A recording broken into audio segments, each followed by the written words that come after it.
आपण आता आहोत पनवेलमध्ये. रामशेठ ठाकूर आणि शेकापचा बालेकिल्ला असलेला पनवेल तसाच समर्थपणे सांभाळत आहे त्यांची पुढची पिढी. 15 वर्षापासून जे आमदार आहेत पनवेलचे ते प्रशांत ठाकूर आपल्यासोबत आहेत. प्रशांतजी, तुम्हाला तिकीट पण जाहीर झालं आहे भाजपच्या पहिल्याच यादीमध्ये. तयारी कशी सुरू आहे आपली? नमस्कार.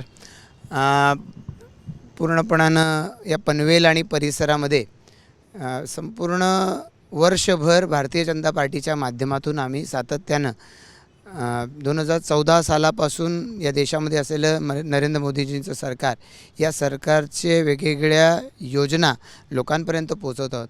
सरकारचे कार्यक्रम आम्ही लोकांपर्यंत नेतो आहे. सातत्यानं पंतप्रधानांचा भर राहिला की एखादी योजना ज्या वर्गासाठी डिझाईन केली त्या वर्गापर्यंत पोचवा.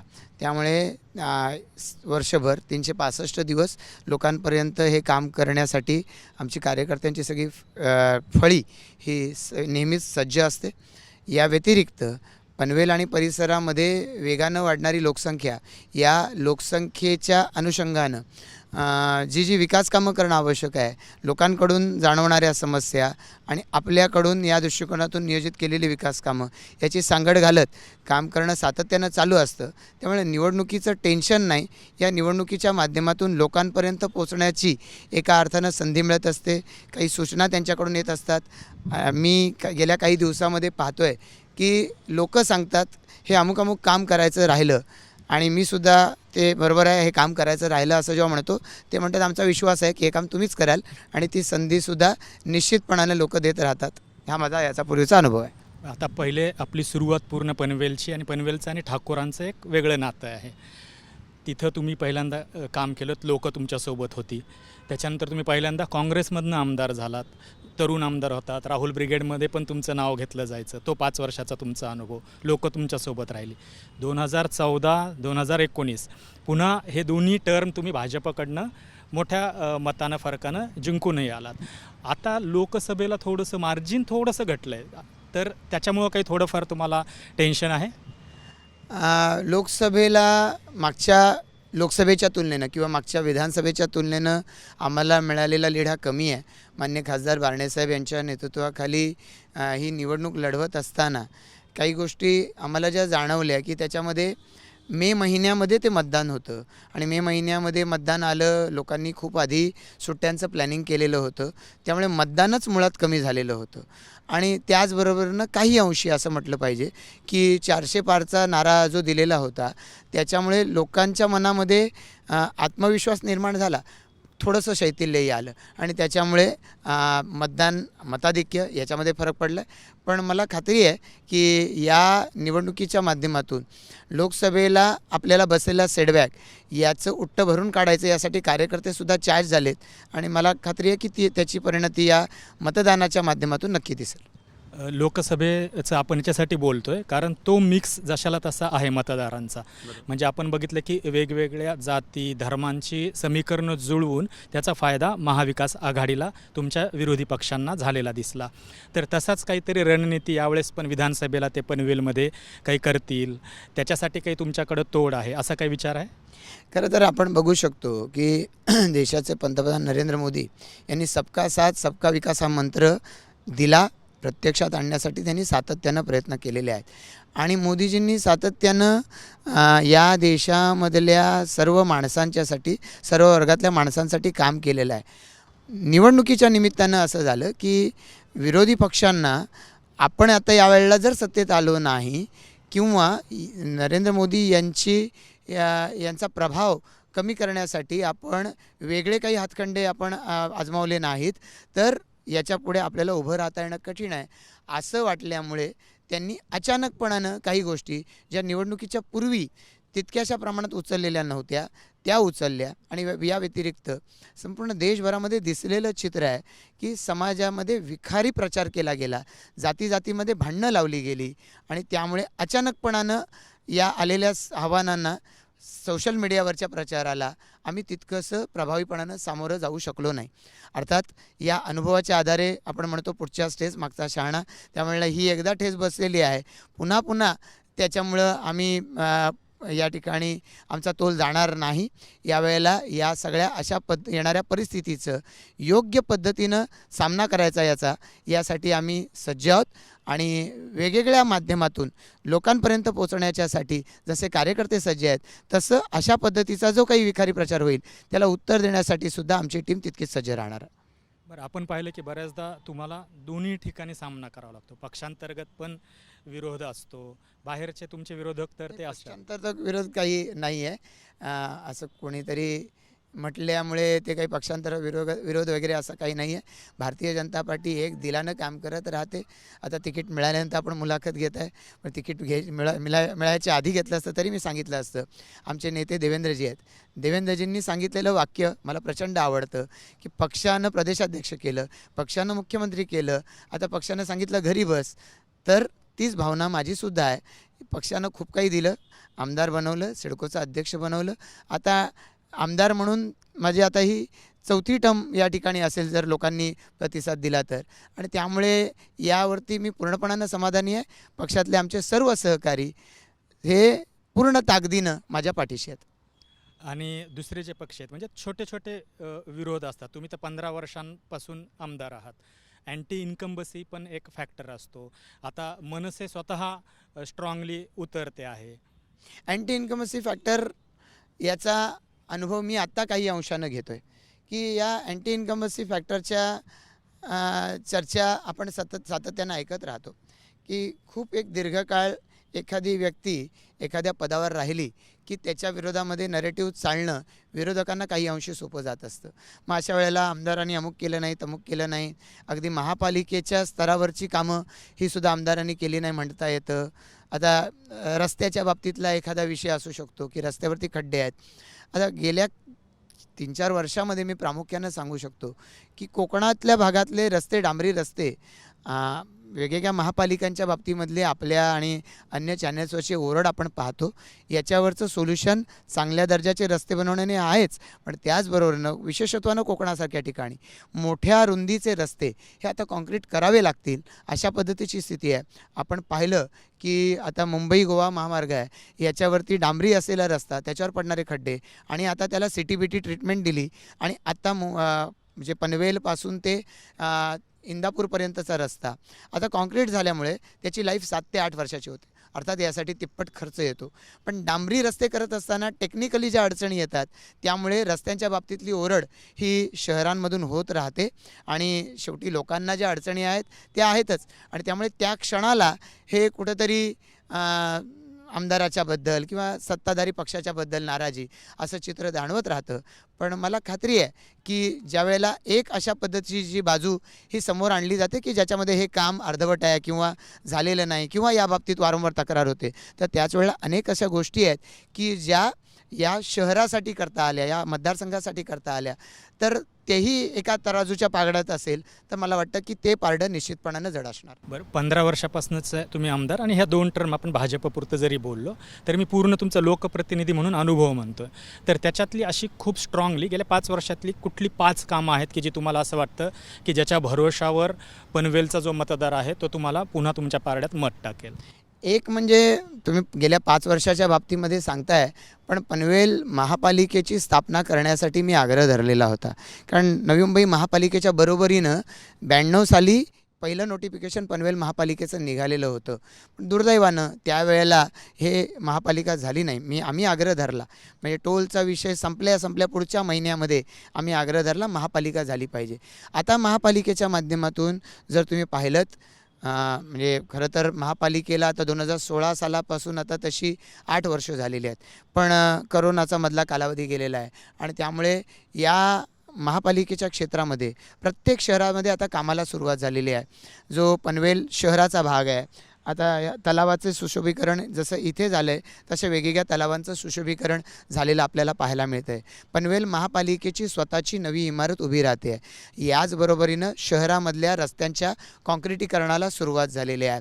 याचबरोबरीनं आपण सिडकोच्या वसाहती ज्या महापालिकेच्या हद्दीत सहभागी झाल्या, मग त्याच्यामध्ये नवीन पनवेल, खांदा कॉलनी असेल, कामोठा, कळंबोली, खारघर असेल, या सगळ्या वसाहतींमध्ये आता सिडकोचे रस्ते कॉन्क्रीट व्हायला सुरुवात झालेली आहे. या ठिकाणी भुयारी गटारांच्या कामं सुरुवात झालेली आहे. या परिसरामध्ये मैदानांची नवी कामं सुरू झाली. काही मैदानं पूर्ण झाली, बगीचे पूर्ण झाले. त्याचबरोबरनं वेगवेगळ्या पद्धतीनं फिश मार्केट, भाजी मार्केट याच्या कामांना सुरुवात झालेली आहे. याचबरोबरीनं सामाजिक भवनांच्या निर्मितीला पनवेल महापालिकेच्या माध्यमातून सुरुवात झालेली आहे. आपण पाहू शकू की ग्रामीण भागामध्ये प्रत्येक गाव जे महापालिकेच्या हद्दीत आलं आहे याची भुयारी गटाराचं काम, याच्या पिण्याच्या पाण्याचं काम, या कामांना आता सुरुवात झालेली आहे. आणि त्याचबरोबरीनं या गावांमधले महत्त्वाचे सर्व रस्ते, गल्ल्या यांच्या कामांना सुरुवात झाली आहे. आता वेगवेगळ्या पद्धतीच्या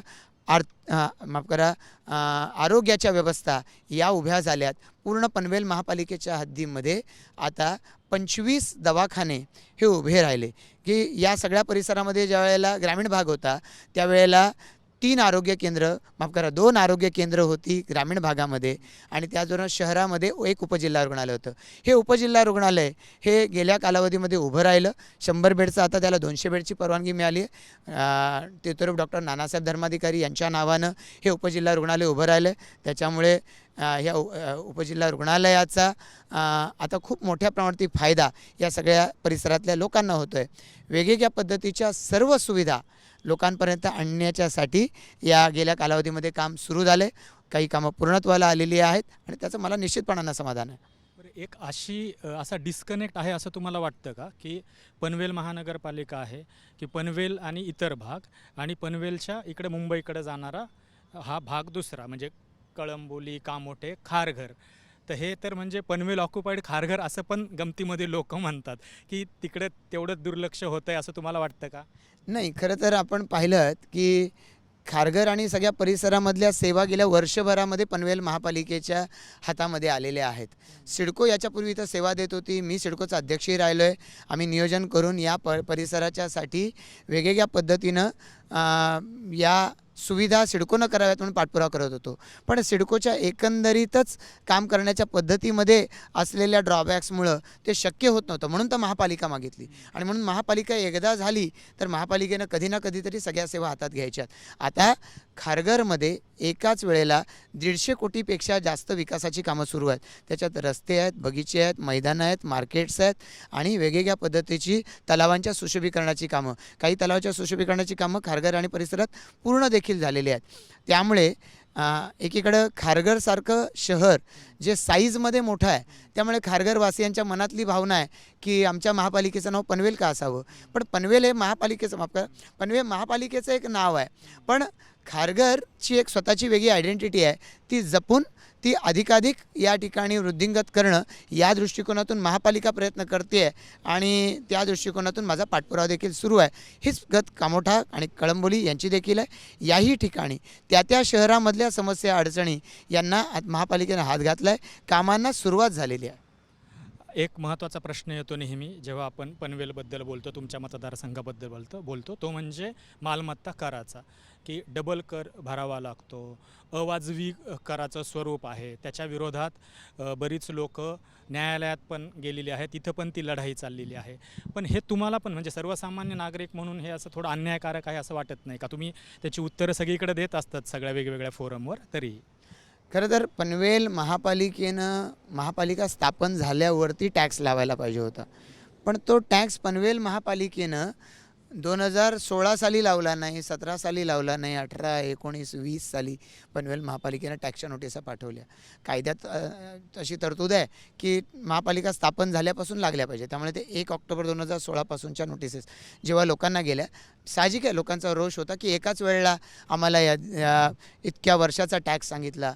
आणि काही लोक हे आपण म्हणूया ठोक भाषेमध्ये बोलत असतात की ज्याच्यामध्ये ते फक्त आकडा सांगत येतात की हजारो लाखोंचा टॅक्स आम्हाला लागतो आहे. मला असं वाटतं की या बाबतीमध्ये शासनानं सक्ती नाही केली पाहिजे.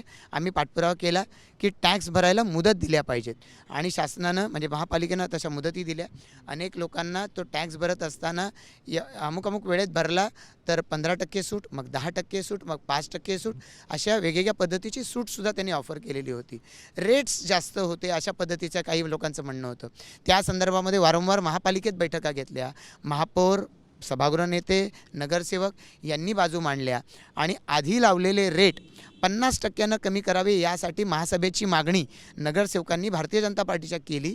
50% कमी करायला शासनानं नकार दिला. 35% त्याच्यामध्ये कमी केलं गेलं. आणि हे करत असताना MMRDA क्षेत्रामधल्या नवी मुंबई, मीरा भाईंदर, ठाणे आणि अशा पद्धतीच्या म्हणजे ज्या महापालिका असतील या सगळ्या महापालिकांच्या रेटशी तुलना केली आणि याच्यामध्ये सगळ्यात कमी रेट असला पाहिजे असा आग्रह मी भारतीय जनता पार्टीच्या आमच्या सगळ्या सहकार्याने मिळून घेतला.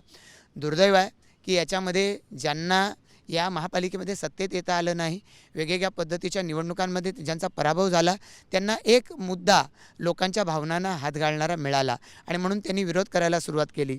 खरं तर सर्व्हिस चार्जेस या बाबतीमध्ये आम्हीसुद्धा आग्रह धरला की हे सर्व्हिस चार्जेस आणि टॅक्स हे दोन्ही नाही भरायला लागलं पाहिजे. पण दुर्दैवानं प्रशासन स्तरावरती याला जोड मिळाली नाही. खरं तर महापालिकेनं ठराव केला आहे पनवेलच्या की हा सर्व्हिस चार्ज जो आहे महापालिकेला भरायची परवानगी द्यावी असा ठराव केला, पण नियमात बसत नसल्यामुळे शासनानं त्याला परवानगी दिलेली नाही. पण या अनुषंगानं आम्ही मग पुढे मागणी केली की किमान शास्ती माफ करा. 2 वर्षाचा टॅक्स हा आम्हाला माफ करून द्या. पण शासनाकडून त्याला मान्यता मिळाली नाही, कारण शासनाचं म्हणणं आहे आम्ही एखाद्या ठिकाणी जर अशा पद्धतीची माफी दिली तर महाराष्ट्रभरामधून मागणी येईल आणि काही महापालिकांमध्ये तर पगार द्यायलासुद्धा पैसे उरायचे नाहीत.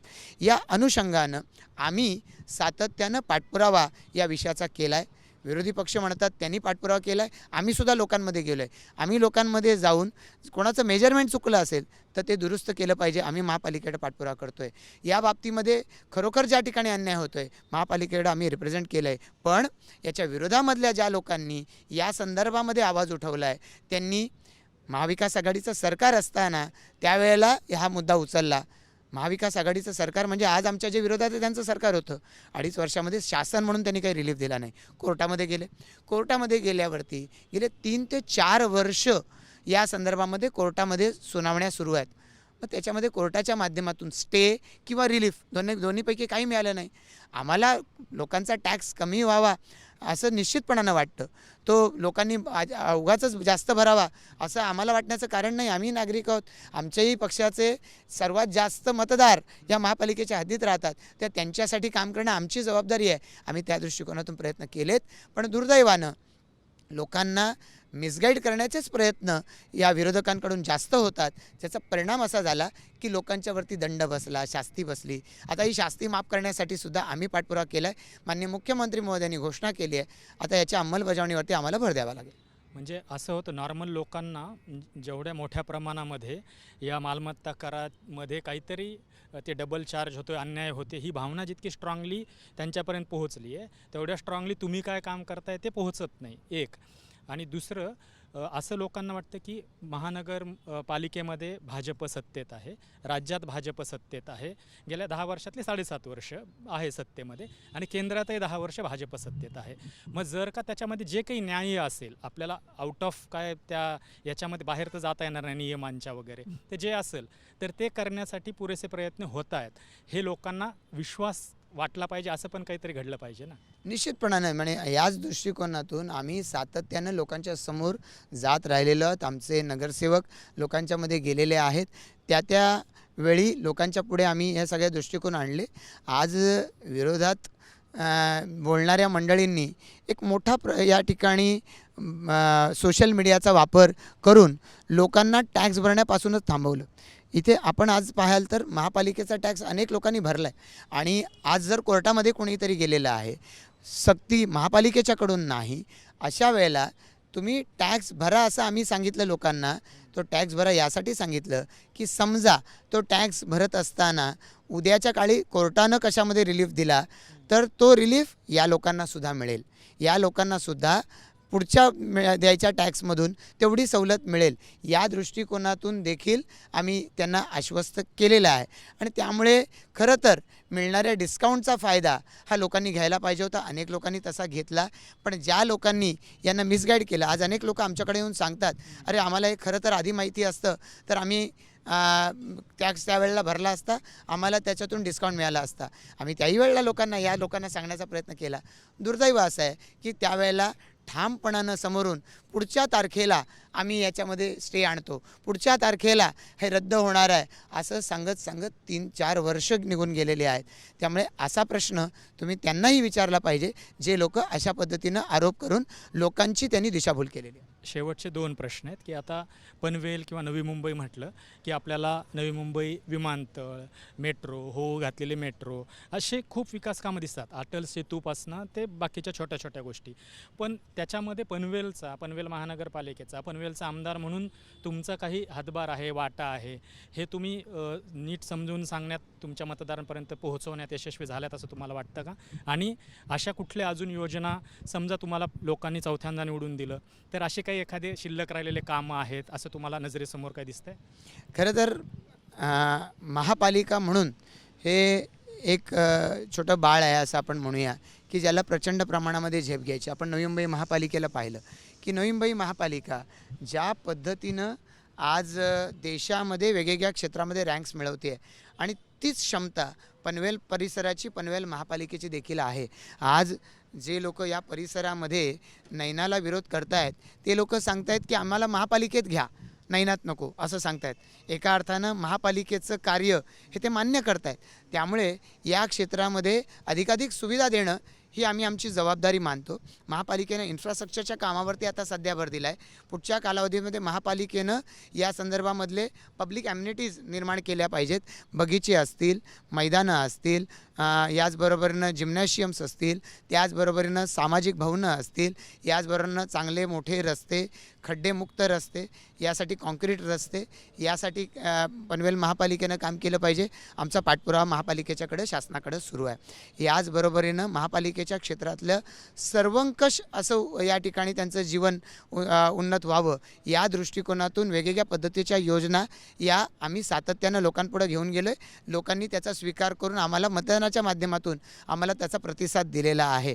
आणि या सगळ्या परिसरामध्ये विमानतळ आला की प्रचंड प्रमाणामध्ये या परिसरामध्ये औद्योगिकरण येणार आहे. या औद्योगिकरणामध्ये इथल्या तरुणाला स्थान मिळालं पाहिजे. विमानतळाच्यामुळं देशाचा GDP वाढतो 1% असं म्हणतात. म्हणजे जवळपास याच्यामध्ये हजारो कोटी रुपयांच्यामध्ये या देशाचं उत्पन्न जर एका विमानतळ वाढणार आहे, तो विमानतळ ज्या परिसरात आहे त्या परिसरामध्ये पनवेल महापालिकेच्या हद्दीमध्ये राहणाऱ्या तरुणांना चांगल्या स्वरूपाचा रोजगार मिळाला पाहिजे. तर त्यांचं चांगलं प्रशिक्षण झालं पाहिजे. मोठ्या प्रशिक्षण संस्था इथं याव्यात, व्यावसायिक प्रशिक्षण दिलं जावं. पनवेलमध्ये शासनानं आता त्या स्किल युनिव्हर्सिटीला रतन टाटा यांचं नाव दिलं आहे. ते पहिलं विद्यापीठ, कौशल्य विद्यापीठ पनवेलमध्ये शासनाचं हे याची मुहूर्तमेढ झालेली आहे. आता येणाऱ्या कालावधीमध्ये या परिसराच्या विकासाच्या दृष्टिकोनातून या सगळ्या संस्था मोठी भूमिका बजावतील याची मला खात्री आहे. अंदाज काय आहे तुमचा की यावेळेस लोकांचा कल महाराष्ट्रातल्या, तुम्ही लोकांमधून सतत येत असता, फिरत पण असता, काय होईल असं वाटतं तुम्हाला? महाविकास आघाडी विरुद्ध महायुती? खरं तर महाराष्ट्रामध्ये ज्या पद्धतीचं काम माननीय मुख्यमंत्री शिंदेसाहेब, माननीय देवेंद्र फडणवीस साहेब दादा यांच्या नेतृत्वाखालच्या महायुती सरकारनं केलेलं आहे. एकीकडे 2.5 वर्षाचं महाविकास आघाडीच्या आपण म्हणूया नाकर्तेपणाच्या पार्श्वभूमीवरती सरकारचं लोकांमध्ये जाणं, लोकांमध्ये काम करणं हे उठून दिसेल आहे. वेगवेगळ्या पद्धतीच्या योजनाच्या माध्यमातून समाजाच्या प्रत्येक वर्गाला आज या ठिकाणी फायदा होताना दिसतोय. विकास कामांच्या माध्यमातून मुंबईपासून MMRDA क्षेत्रामध्ये प्रचंड प्रमाणामध्ये विकास कामांच्यासाठी निधी उपलब्ध करून दिला आहे. म्हणजे एकीकडे लोकांच्या भावना या सरकारच्या बरोबर जोडल्या जात आहेत आणि त्यामुळे या महाराष्ट्रामध्ये महायुतीचं सरकार मोठ्या बहुमतानं येणार. स्पष्ट बहुमताने म्हणजे 200च्या घरामधल्या जागा 288 पैकी महायुतीला मिळतील हा मला विश्वास आहे. आणि पहिल्या 2 टर्ममध्ये भाजपमध्ये सरकार असताना तुम्हाला अशी काही खंत वाटली का कधी गेल्या 10 वर्षात की आपण मंत्रिपदासाठी लायक होतो, आपला विचार झाला असता का? तुम्ही पण ते देवेंद्र फडणवीसांचं जे तुमचं आवडतं वाक्य आहे त्याच्यावर विश्वास ठेवूनच काम करताय? निश्चितपणानं. आणि यात भर घालायची झाली तर सिडकोसारखं एक महामंडळ जे आमच्या पनवेल उरण तालुक्यासाठी, नवी मुंबईसाठी उपयुक्त आहे, त्याच्यावरती काम करायची मला संधी मिळाली. अर्थात मी मागाशी म्हणाल्याप्रमाणेच आहे की सगळ्यांना मंत्रिपदाची संधी मिळत नाही. जेव्हा एका पक्षाचे 105 123 आमदार निवडून येतात आणि त्याच्यापैकी 20 किंवा 10 लोकांना संधी मिळायची आहे, सर्वांना मिळू शकणार नाही. माझ्यापेक्षा सिनियर असलेल्या लोकांना ती संधी मिळाली नाही. पण माझ्या मतदारसंघाचे प्रश्न जेव्हा मी मांडतो त्याला न्याय मिळतो का? मी पाण्याचे विषय घेऊन गेलो, देवेंद्रजींनी बैठक घेतली, वेगवेगळ्या पद्धतीच्या सूचना दिल्या, पाण्याच्या योजना लवकर पूर्ण व्हायला लागल्या. महापालिकेची मागणी केली, महापालिका ही या ठिकाणी मिळाली, ताकदीनं काम करते. टोल नाका रद्द करावा मी मागणी केलेली होती, टोल नाका रद्द करून मिळाला. आज या सगळ्या परिसरामध्ये नैनाच्या बाबतीमध्ये शेतकऱ्यांवर अन्याय होता कामा नये, शेतकऱ्यांना अन्याय न होता कामं झाली पाहिजे. मी आग्रही आहे, सरकार माझ्या पाठीशी आहे. यापेक्षा जास्त आणखीन काय पाहिजे? त्यामुळे मंत्रिपद मिळणं हे उद्दिष्ट नाही, पण आमदार म्हणून महाराष्ट्र सरकारची ताकद मिळणं ही निश्चितपणानं अपेक्षा आहे. आणि मला खात्री आहे माझे नेते देवेंद्रजी आणि सरकार ती निश्चितपणानं पूर्ण करते, पुढेही करेल. म्हणजे तुमच्यासारखे समाधानी जर का सगळेच लोकप्रतिनिधी राहिले तर म्हणजे रामराज्य यायला काही वेळच लागणार नाही. काहीतरी तर ॲम्बिशन असेल ना ठाकूर साहेब, की समजा मी आता आपल्याला सांगतो, भारतीय जनता पार्टीच्या सर्व आमदारांमध्ये तुम्ही जा, मी जे उत्तर देतो हे उत्तर तुम्हाला बहुसंख्य लोकांच्याकडून मिळणार आहे. आज एक भारतीय जनता पार्टीची शैली जी पाहिलेली आहे तुम्ही सरकारमधली, तर ती अशाच पद्धतीची राहिली आहे. पण त्याचं असं होतं की पाठीमागून येणारी 40 आमदारांची जी पक्ष आहेत त्यांना मोठी मोठी पदं मिळतातच आहेत ना. भाजपचा जो जुना पण कार्यकर्ता मग आज एकनाथ शिंदे साहेब हे जेव्हा उद्धव ठाकरेजींच्या सरकारमध्ये होते, असमाधानी होते, तिथून ते बाहेर निघतायत आणि सरकारमध्ये आपण येणार आहोत. गेल्या महाविकास आघाडीच्या कालावधीमध्ये कितीतरी केसेस, माझ्या स्वतःच्यावरती 9 केसेस झालेल्या आहेत 2.5 वर्षामध्ये. तर कितीतरी केसेस आमच्यावरती कार्यकर्त्यांवरती झाल्या.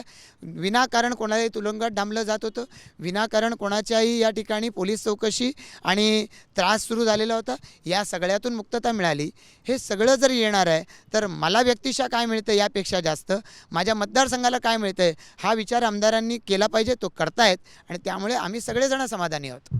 आणि समजा आता तुम्हाला 4थी टर्म निवडून दिलं पनवेलकरांनी आणि तुम्ही म्हणताय तसं जर का राज्यामध्ये महायुतीला जास्त जागा मिळाल्या, सरकार स्थापन झालं, तर काहीतरी तुमची अपेक्षा असेल ना? तर माझी अपेक्षा असेल की येणाऱ्या विमानतळाच्या पार्श्वभूमीवरती या मतदारसंघामध्ये प्रचंड प्रमाणामध्ये उद्योग येणार आहेत. या सगळ्या उद्योगांमध्ये आमच्या परिसरातला स्थानिक याला या ठिकाणी संधी मिळाली पाहिजे. या परिसरामधल्या लोकांच्या अशा आकांक्षा आहेत की इथं शहरं उभी राहतील, त्याच्याबरोबरीनं या इथली गावं यांचासुद्धा दर्जा त्या शहरांच्या बरोबरीनं वाढला पाहिजे. या दृष्टिकोनातून त्या संस्थेनं, मग नैना असेल तिथं नैना, सिडको असेल तिथं सिडको, महापालिका असेल महापालिका, त्यांनी या सर्व लोकांना समान पातळीवरती इन्फ्रास्ट्रक्चरच्या बाबतीमध्ये आणलं पाहिजे. सर्वांना समान संधी मिळाल्या पाहिजेत.